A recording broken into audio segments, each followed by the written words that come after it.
Hi అండి. Welcome back to స్వయం పాకం. రోజు ఒకే రకమైన పప్పు తిని బోర్ కొడుతుందా? అయితే ఈ రోజు ఫైబర్, ప్రోటీన్‌తో నిండిన కమ్మని పప్పు బీరకాయని చేసుకుందామండి.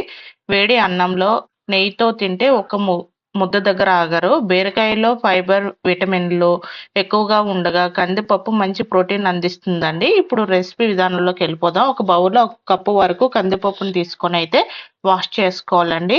ఇలా వాష్ చేసుకున్న కందిపప్పులో ఒక గ్లాస్ వరకు వాటర్‌ని ఏసుకొని ఒక అరగంట పాటైతే నానబెట్టుకోవాలండి కందిపప్పు అనేది. ఈ కందిపప్పు అనేది నానబెట్టుకోవడం వల్ల త్వరగా ఉడుకుతుంది. అలాగే గ్యాస్ ప్రాబ్లమ్ అని తగ్గుతుంది. ఈజీగా డైజెషన్ అనేది అవుతుందండి. ఇలా అరగంట తర్వాత నానిన పప్పుని ఒక కుక్కర్‌లో అయితే ఏసుకోవాలండి. అలాగే నేను ఇక్కడ 2 మీడియం సైజు లేత బీరకాయలైతే పైనున్న తోలు తీసేసి ఇలాగ చిన్న ముక్కలుగా కట్ చేసుకొనైతే ఏసుకుంటున్నానండి బీరకాయలనేవి. లేత బీరకాయలు ఏసుకుంటే పప్పు ఇంకా టేస్ట్ అనేది బావుంటుందండి. ఇప్పుడు ఇందులోని 4 పచ్చిమిర్చినైతే ఏసుకోవాలి.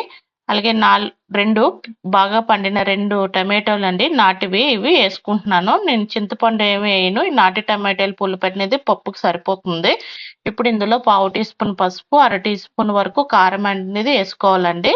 అలాగే పప్పు ఉడకడానికి ఒక గ్లాస్ వరకు వాటర్‌నైతే యాడ్ చేస్తున్నాను. వాటర్ ఎక్కువ యాడ్ చేయాల్సిన అవసరం లేదండి. సహజంగానే బీరకాయలో ఎక్కువ వాటర్ ఉంటుంది కాబట్టి అది సరిపోతుంది. ఇప్పుడు మూత పెట్టుకొని 4, 5 విజిల్లయితే ఇచ్చుకోవాలండి. 4, 5 విజిల్‌కి పప్పు అనేది ఈ విధంగా ఉడుకుతుందండి. ఇప్పుడు గరిటె పెట్టి స్లోగా మెదుపుకోవాలండి. బీరకాయ ముక్కలనేవి పేస్ట్ చేయకుండా స్లోగా మెదుపుకోండి. పప్పు ఒకటే మెదుపుకున్నట్టుగా ఇలా కలుపుకుంటే పప్పంతా కలిసిపోతుందండి. ఇప్పుడు ఇలా మెదుపుకున్న పప్పునైతే ఒక గిన్నెలోకైతే తీసుకోవాలండి.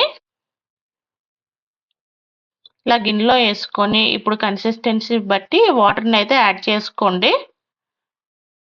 నేనైతే అర గ్లాస్ వరకైతే వాటర్‌నైతే యాడ్ చేసుకున్నాను.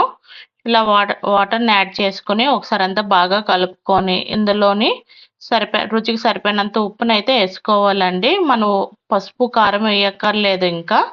మనం ఉడికించేటప్పుడు ఏసుకున్నాం కాబట్టి అవి సరిపోతాయి. ఒకసారి ఇలా బాగా కలుపుకొని స్టవ్ మీద పెట్టుకొని ఒక 10 నిమిషాలైతే ఉడికించుకోవాలండి పప్పనేది. కాసేపటికి పప్పు ఇలా మరుగుతున్నప్పుడైతే పప్పు పైన ఒక నురగొస్తుందండి. ఈ నురగనైతే తీసివేసేయాలి. పప్పు అనేది ఇంకా క్లియర్‌గా బావుంటుంది.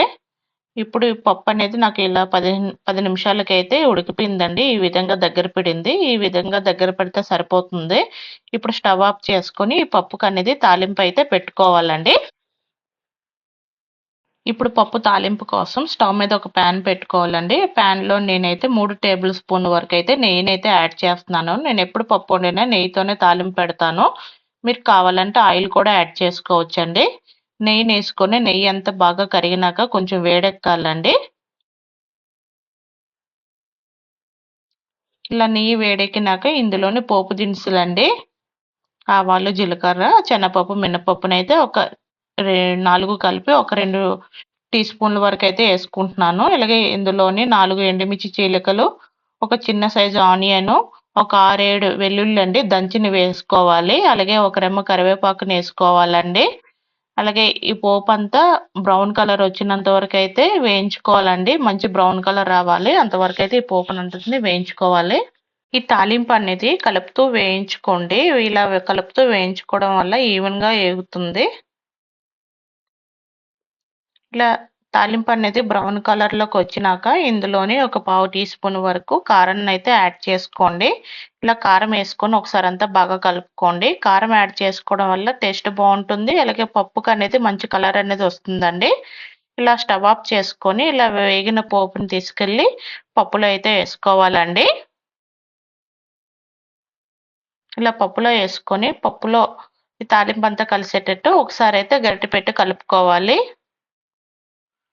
అంతేనండి. బీరకాయ పప్పు అనేది రెడీ అయిపోయింది. మీరు అన్నంతో సర్వ్ చేసుకునేటప్పుడు ఒక్క స్పూన్ అనేది నెయ్యినేసుకొని అన్నం తింటే టేస్ట్ అనేది డబుల్ అవుతుందండి. అంతేనండి. సింపుల్ అయిన బీరకాయ పప్పు అనేది రెడీ అయిపోయింది. ఈ రెసిపీ మీకు నచ్చిందనుకుంటున్నాను.